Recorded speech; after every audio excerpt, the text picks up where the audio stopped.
పిఠాపురం దగ్గర మొన్న ఒక స్కూల్లో విద్యార్థులు వాళ్ళ తల్లిదండ్రులు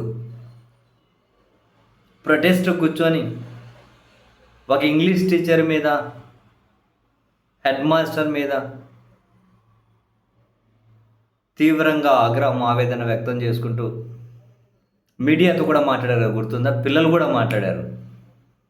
కులం పేరు పెట్టి మనం ఆ డైరెక్ట్ మాటలు అనలేము, కానీ పిల్లల నోటి నుంచి వచ్చాయి. కులం పేరు పెట్టి తిడుతూ ఉన్నారు. మీరు ఏం చేస్తారంటూ ఉన్నారు. మేమలాగా నువ్వు బోకులు కడుక్కోపా అని తిడుతున్నారు. మేమలాగా నువ్వు మొక్కజొన్న పొత్తులు అమ్ముకోపా అని తిడుతూ ఉన్నారు అని పిల్లలు మాట్లాడిన వీడియోలు ఇవి. నేరుగా పిల్లలు మాట్లాడిన వీడియోలు. కొందరు తల్లులు ఏడ్చుకుంటూ మాట్లాడారు స్కూల్ దగ్గర, ఇంత దారుణంగా మా పిల్లల్ని ఇట్లా అంటారా అని. పసి హృదయాల మీద అటువంటి ప్రభావం పడకూడదు. అసలు టీచర్లుగా మొదట ఎవరికైనా కనుక బాధ్యత ఉండాలి అని చెప్పి మనం మాట్లాడుకున్నాం. ఇంట్రెస్టింగ్గా దీని మీద స్పందించినటువంటి పిఠాపురం ఎమ్మెల్యే కూడా అయినటువంటి ఉప ముఖ్యమంత్రి తన స్పందన నాకు చాలా ఆశ్చర్యాన్ని కలిగించింది. విద్యార్థుల మధ్య ఏదో వింటారా మీరు కూడా? విద్యార్థుల మధ్య ఏదో చిన్న గొడవ జరిగితే దాన్ని కొందరు రాజకీయ నాయకులు వాళ్ళ లబ్ధి కోసం వాడుకుంటున్నారు అంటున్నారు. విద్యార్థుల మధ్య గొడవ కాదు అది. టీచర్లు, హెడ్ మాస్టరు ఏ విధంగా అవమానిస్తున్నారో పిల్లలు వాళ్ళ తల్లిదండ్రులు చెప్పారు.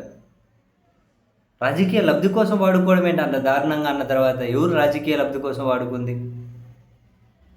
ఒకవేళ వీళ్ళు అధికారంలో లేకుండా ఈయన స్పందన ఎట్లుండేదా? ఎక్కడో దగ్గర గోడ కూలుతున్నారని చెప్పి కారు పైన ఎక్కువనే వెళ్ళిండ్రు ఈ పెద్ద మనిషి. ఇంక వేరే వాళ్ళు ముఖ్యమంత్రి కొన్నప్పుడు ఇటువంటివి జరిగిందంటే ఇక లారీ ఎక్కిపోయాను. నాకు చాలా ఆశ్చర్యాన్ని కలిగించింది. ఇంత సింపుల్గా ఎట్లా అంటారు చూడండి.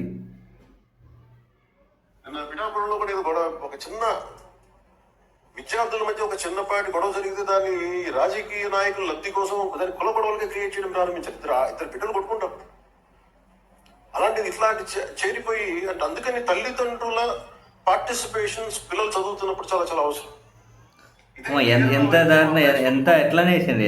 పిఠాపురంలో కూడా గొడవ, ఒక చిన్న విద్యార్థుల మధ్య ఒక చిన్నపాటి గొడవ జరిగితే దాన్ని రాజకీయ నాయకుల లబ్ధి కోసం దాన్ని కుల గొడవలుగా క్రియేట్ చేయడం ప్రారంభించారు. ఇద్దరు బిడ్డలు కొట్టుకుంటారు.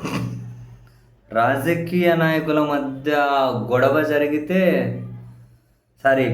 విద్యార్థుల మధ్య గొడవ జరిగితే రాజకీయ నాయకులు దాన్ని కుల గొడవలుగా చిత్రీకరించారా? అమ్మో, దారుణం. విద్యార్థుల మధ్య గొడవ కాదు, టీచర్లు, హెడ్ మాస్టర్ అన్నారని చెప్పి వాళ్ళు చెప్పింది డైరెక్ట్. అంత దారుణంగా కులం పేరిట అవమానిస్తే, అంత దారుణంగా కులం పేరిట దూషించారని చిన్నపిల్లలే చెబితే అది చిన్న గొడవనా? పాఠశాలల్లో ఎంత పెద్ద ఇష్యూ అది. పాఠశాలలో ఎలాంటి మార్పు రావాలన్న దాన్ని, టీచర్లలో ఎలాంటి మైండ్ సెట్ ఉంది అనేది కదా మనం గమనించాలి. అలాంటి టీచర్లు ఉంటే సమాజం ఎట్లా పోతుంది, పిల్లలు ఎట్లా పోతారు, ఎలాంటి సమాజం తయారవుతుంది అన్న దగ్గర చర్చ జరగాల్సింది. చిన్న గొడవ, ఏదో ఇద్దరు పిల్లలు కొట్లాడుకున్నారు, ఎంత సింపుల్గా చెప్పారు. మరి రాజకీయ ప్రయోజనాల కోసం వాడుకుంటున్నారు అని. ఆయన రాజకీయ ప్రయోజనాల కోసం ఏదైనా విషయాన్ని వాడుకోవడం గురించి జనసేన అధ్యక్షుడే చెప్పాలి. ఇంక వేరే ఎవరికీ హక్కు లేదా, అర్హత లేదు. ఏదైనా ఒక అంశాన్ని రాజకీయం కోసం వాడుకోవడం మీద ఈయనే చెప్పాలి. ఇంకెవరికైనా ఈయనకి తప్ప 2 తెలుగు రాష్ట్రాల్లో, భారతదేశంలో ఎవరికీ హక్కు లేదు ఆ విషయంలో మాత్రం.